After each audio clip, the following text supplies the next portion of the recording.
Assalamualaikum warahmatullahi wabarakatuh. Good morning student. Kaifa halukum? Semoga sehat-sehat selalu ya. Hari ini kita belajar bahasa Indonesia. Pada bab kedua, subtemanya adalah berimajinasi melalui teks narasi atau teks cerita imajinasi dan cerita fantasi. Materi hari ini tentang narasi. Narasi atau teks cerita. Teks narasi adalah teks yang bertujuan menceritakan kejadian atau peristiwa dan disusun secara kronologis.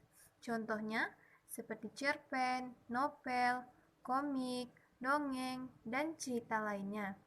Nah, dalam narasi itu terdapat unsur-unsur. Yang pertama adalah tema, yang kedua itu tokoh, yang ketiga itu alur, yang keempat adalah latar, yang terakhir adalah amanat. Kita bahas satu-satu ya. Unsur yang pertama adalah tema atau inti cerita atau ide pokok. Tema adalah pokok pemikiran, ide atau gagasan tertentu yang akan disampaikan oleh penulis melalui karangannya. Yang kedua, itu adalah tokoh. Orang yang ada dalam cerita atau pemeran dalam cerita. Unsur yang ketiga, alur atau plot, yang sering disebut dengan jalan cerita, atau rangkaian kejadian dalam sebuah cerita yang disusun secara berurutan, atau rangkaian cerita yang dibahas dari awal hingga akhir. Alur ada 3 jenis. Yang pertama itu adalah alur maju, atau alur yang permasalahan atau konfliknya berada di akhir cerita.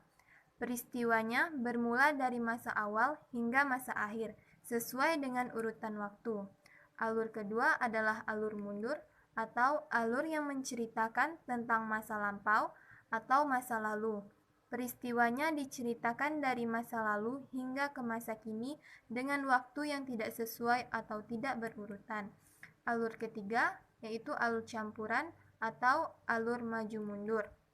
Alur yang diawali dengan konflik atau masalah, kemudian menceritakan masa lalu dan dilanjutkan hingga tahap penyelesaian konflik.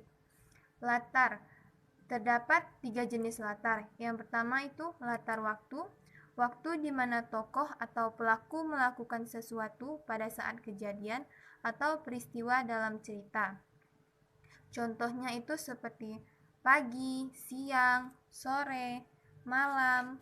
Nah, itu termasuk dalam latar waktu.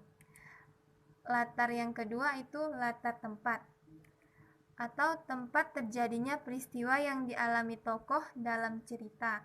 Contohnya itu seperti di rumah, di hutan, di sebuah gedung, ataupun di sekolah.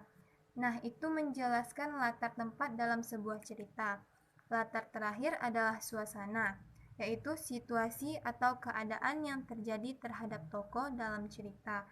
Contohnya itu seperti suasana sedih, gembira, lelah, galau, mencekam, panik, dan lain-lain. Unsur yang terakhir adalah amanat, pesan yang bisa diambil dari cerita tersebut. Jadi, itulah materi kita hari ini, yaitu tentang unsur teks narasi. Semoga mengerti ya dengan penjelasannya. Semangat belajar. Wassalamualaikum warahmatullahi wabarakatuh.